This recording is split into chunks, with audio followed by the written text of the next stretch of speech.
Hello and welcome to Better Mental. Today, we're talking about something most people struggle with, but desperately wish they could master: self-discipline. It's the key to achieving your goals, breaking bad habits, and living a life that truly fulfills you. But let's be honest, self-discipline feels like a constant battle. It's waking up every morning with good intentions, only to fall back into old patterns by the end of the day. It's telling yourself, "I'll start tomorrow," again and again, until you realize weeks, months, maybe even years have passed, and nothing has changed. Why is self-discipline so hard? Why is it that even when you know exactly what you need to do, you still struggle to do it? The answer is simple. You're trying to fight your impulses instead of mastering them. Most people treat self-discipline like a war with themselves. They use brute force, willpower, and resistance. They think self-discipline is about suppressing desires, ignoring temptations, and grinding through life by sheer force of will. And that's why they fail, because fighting yourself is exhausting. The Stoics understood this over 2,000 years ago. They knew that true self-discipline isn't about fighting your desires, but about transforming them. It's about mastering your mind so that you don't need to rely on willpower alone. Today, I'm going to show you the real way to self-discipline, the Stoic way. Because the truth is, you don't need more willpower, you need more wisdom. Most people fail at self-discipline because they believe they have to force themselves to do things they hate. They think it's about punishing themselves, denying themselves pleasure, or grinding through pain. They think discipline means suffering. But the Stoics had a different perspective. They believed that discipline is about freedom. It's about freeing yourself from the control of your impulses, your cravings, your fears, and your laziness. It's about gaining the freedom to choose your actions, rather than being a slave to your emotions and desires. Epictetus, a former slave who became one of the greatest Stoic philosophers, said, "No man is free who is not master of himself." That means if you are controlled by your impulses, if you are a prisoner of your habits, if you are swayed by your emotions, you are not free. You are a slave to your lower self, and no amount of willpower can change that. You don't need to fight yourself, you need to free yourself. The Stoics believed that the way to do this was through understanding and reason.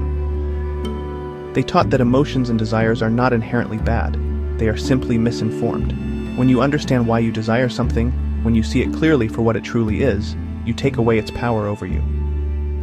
Marcus Aurelius, the Roman emperor and Stoic philosopher, wrote, "If you are distressed by anything external, the pain is not due to the thing itself, but to your estimate of it, and this you have the power to revoke at any moment."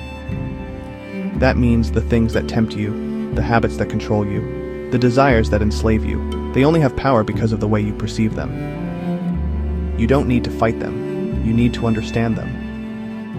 The Stoics taught that self-discipline begins with clarity about what truly matters, about what is truly valuable, about what is truly within your control. Most people fail at self-discipline because they are chasing things they don't really care about. They are pursuing goals society told them to pursue, avoiding discomfort they've been taught to fear, or indulging in pleasures they've been conditioned to crave. They are not living consciously. They are reacting to impulses they don't understand. Seneca said, "If a man knows not to which port he sails, no wind is favorable." That means if you don't know what truly matters to you, if you don't have clarity on your purpose, your values, and your priorities, you will be blown around by every impulse, every distraction, and every temptation. You cannot be disciplined if you are uncertain. Self-discipline is not about suppressing your desires. It's about redirecting them. The Stoics believed that all desires are rooted in a deeper need. You don't crave junk food because you love sugar. You crave comfort. You don't procrastinate because you're lazy. You avoid discomfort. You don't scroll through social media because it's interesting. You seek distraction from your thoughts. But if you don't understand the root of your desires, you will keep fighting them on the surface level. And that's why willpower fails, because willpower is resistance without understanding. The Stoics taught us to question our desires. When you feel tempted, ask yourself, why do I want this? What am I trying to avoid? What am I truly seeking? When you understand the root, you can fulfill that need in a way that aligns with your values and goals. For example, if you crave junk food for comfort, find comfort in healthier ways, through connection, through mindfulness, through meaningful activities. If you procrastinate to avoid discomfort, Learn to embrace discomfort as a necessary part of growth. If you seek distraction to avoid your thoughts, face those thoughts and learn from them. You cannot fight what you don't understand. The Stoics also taught the power of practice and preparation. Most people wait until they are in the moment of temptation to try to be disciplined, but by then, it's too late. You're already reacting emotionally, you're already overwhelmed, you're already vulnerable. Epictetus said, "Difficulties are things that show a person what they are." If you wait until the moment of difficulty, you are at the mercy of your impulses, but if you prepare yourself in advance, you can respond consciously rather than react emotionally. The Stoics practiced what they called Premeditatio Malorum, the premeditation of evils. They would visualize challenges, temptations, and difficulties before they happened, and mentally prepare their responses. They would ask themselves, what will I do when I feel lazy? How will I respond when I am tempted? What will I tell myself when I feel overwhelmed?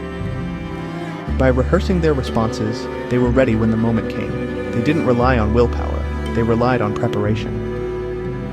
You don't need more willpower. You need a plan. You need to practice being disciplined before the moment of temptation arises. You need to visualize yourself choosing the right action, feeling the discomfort, and doing it anyway. You need to train your mind to expect resistance and to embrace it. Marcus Aurelius said, "The impediment to action advances action. What stands in the way becomes the way." The challenges you face are not obstacles to discipline. They are the path to discipline. Self-discipline is not about punishment or willpower. It is about freedom. It is about freeing yourself from the control of your impulses, your cravings, and your fears. It is about mastering your mind through understanding, clarity, practice, and preparation. You don't need to fight yourself. You need to understand yourself. You don't need to suppress your desires. You need to redirect them toward your higher purpose. You don't need more willpower. You need more wisdom. If this video helped you, don't forget to like and subscribe to Better Mental. This is a space for real self-improvement, where we focus on wisdom, not just temporary motivation.